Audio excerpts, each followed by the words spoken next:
Understanding, can barely hear it, a guide for English learners. Hello, everyone. Welcome back to our channel.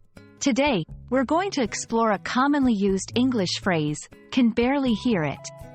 If you've ever struggled to understand what this phrase means or how to use it in conversation, then you're in the right place. Let's dive into the nuances of this expression to help you sound more like a native speaker. The phrase, can barely hear it, is made up of a few components that we'll break down. Firstly, can is a modal verb used to indicate ability.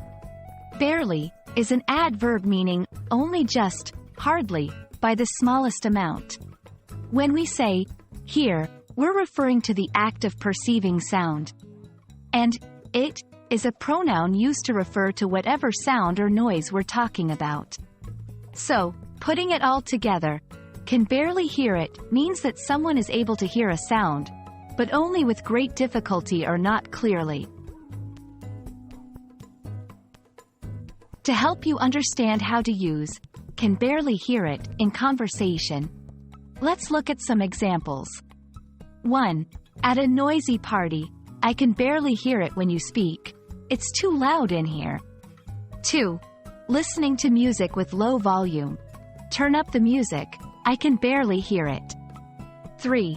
On a phone call with poor reception, you're breaking up, I can barely hear you. These examples show that the phrase can be used in various situations where noise, distance, or some form of interference makes it difficult to hear something or someone. When using can barely hear it, keep these tips in mind. It's often used in situations where there's a need to highlight the difficulty of hearing.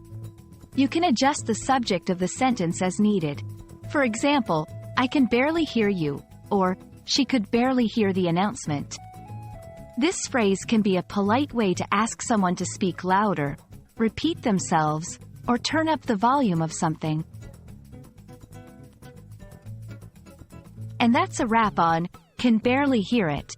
We hope this video has clarified the meaning and usage of this common English phrase. Remember, practice makes perfect, so try using it in your conversations to get more comfortable with it. If you found this video helpful, don't forget to like, share, and subscribe for more English language tips. Happy learning, and see you in our next video.